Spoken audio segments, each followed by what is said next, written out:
My fellow Americans, as President and Commander-in-Chief, it is my duty to the American people to report that renewed hostile actions against United States ships on the high seas in the Gulf of Tonkin have today required me to order the military forces of the United States to take action in reply.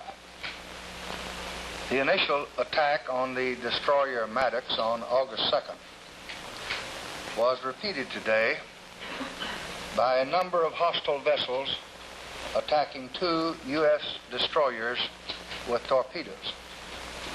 The destroyers and supporting aircraft acted at once on the orders I gave after the initial act of aggression. We believe at least two of the attacking boats were sunk. There were no U.S. losses. The performance of commanders and crews in this engagement is in the highest tradition of the United States Navy. But repeated acts of violence against the armed forces of the United States must be met not only with alert defense, but with positive reply. That reply is being given as I speak to you tonight. Air action is now in execution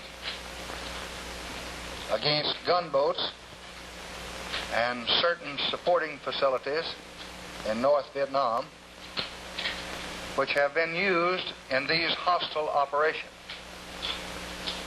In the larger sense, this new act of aggression, aimed directly at our own forces, again brings home to all of us in the United States the importance of the struggle for peace and security in Southeast Asia.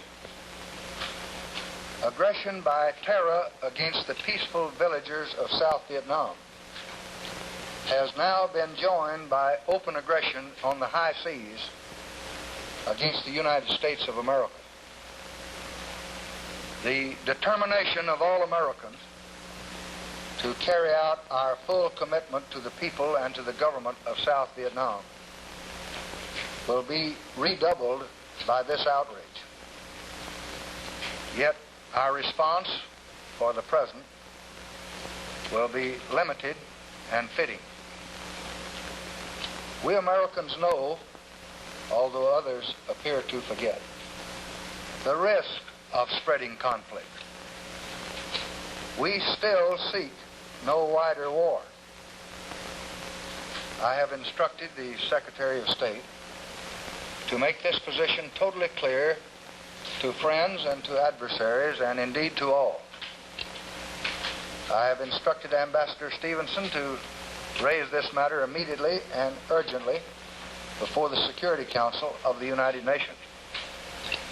Finally, I have today met with the leaders of both parties in the Congress of the United States,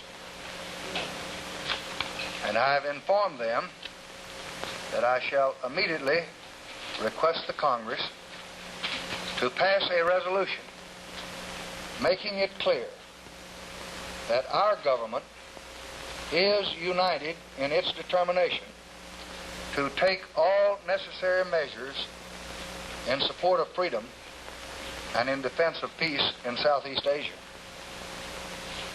I have been given encouraging assurance by these leaders of both parties that such a resolution will be promptly introduced, freely and expeditiously debated, and passed with overwhelming support.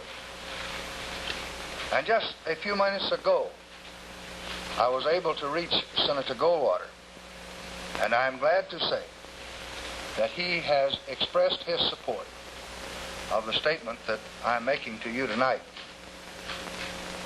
It is a solemn responsibility to have to order even limited military action by forces whose overall strength is as vast and as awesome as those of the United States of America.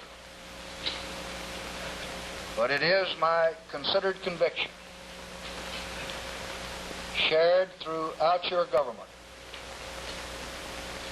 that firmness in the right is indispensable today for peace. That firmness will always be measured. Its mission is peace.